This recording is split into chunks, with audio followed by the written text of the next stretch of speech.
Okay guys, I'll make a quick video tonight.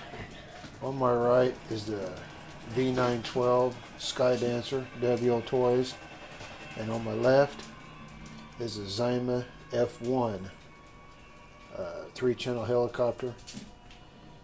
And of course everyone knows that this one is the 4-channel helicopter, but I found something cool.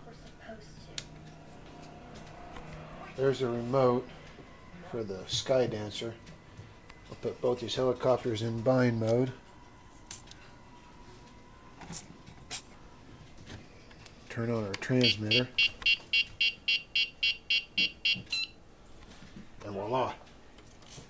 2 helicopters binding to the same remote. How cool is that? I'll get with you guys later. Bye.